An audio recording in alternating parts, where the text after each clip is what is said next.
Welcome to बोलते हाथ।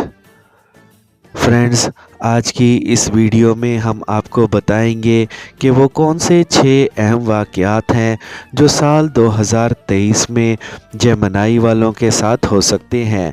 ये अहम वाक़यात पॉजिटिव हैं या नेगेटिव, और ये वाक़यात कौन सी डेट और मंथ में होने जा रहे हैं।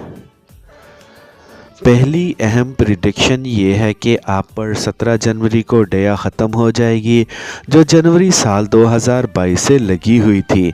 जब आपकी शनि की डैया ख़त्म हो जाएगी और सैटर्न आपके 11वें घर में आ जाएगा, तो आपको बिज़नेस और कैरियर में कामयाबियां ही कामयाबियां मिलेंगी।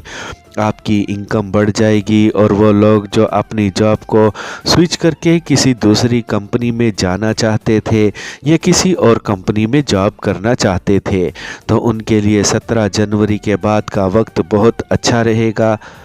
इसके अलावा वो लोग जो फॉरेन ट्रैवल का सोच रहे थे, तो उनके लिए भी 17 जनवरी का वक्त बहुत अच्छा रहेगा।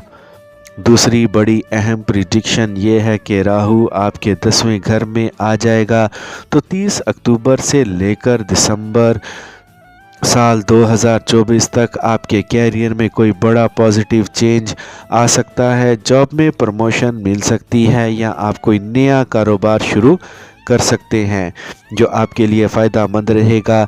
तीसरी बड़ी प्रिडिक्शन ये है कि मरकरी आपके 8th हाउस में ट्रांजिट करेगा, तो फरवरी के महीने में आपको अपनी सेहत का ख्याल रखने की ज़रूरत होगी, ख़ासकर स्किन से जुड़े हुए मसाइल जैसे स्किन एलर्जी, स्किन इन्फेक्शन वगैरह हो सकता है।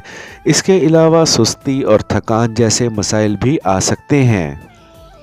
चौथी अहम प्रिडिक्शन ये है कि जुपिटर अप्रैल में आपके 11वें घर में ट्रांजिट करेगा, तो इसकी नज़र आपके 5वें और 7वें घर पर पड़ेगी, तो उनको औलाद के हवाले से खुशखबरी मिलेगी। पांचवी बड़ी अहम प्रिडिक्शन ये है कि जुपिटर 21 अप्रैल को आपके 11वें घर में आएगा, तो इसकी नज़र आपके 7वें घर पर भी पड़ेगी, तो वो लोग जो शादी न होने की वजह से काफ़ी परेशान थे और रिश्ता तय भी नहीं हो पा रहा था, तो 21 अप्रैल से लेकर नवंबर 2023 तक आपका रिश्ता तय हो सकता है और शादी होने के चांसेस भी काफ़ी ज़्यादा रहेंगे। और इसके अलावा आपके कामों में जो ताख़ीर हो रही थी, डिले हो रहे थे, तो वो भी दूर हो जाएगी और आप अपने कामों को मुकम्मल कर सकेंगे। आखिरी अहम प्रिडिक्शन ये है कि 31 अक्टूबर को केतु 4th हाउस में ट्रांजिट करेगा, तो आपकी वालिदा के पाँव में दर्द या हड्डियों के कुछ मसाइल आ सकते हैं।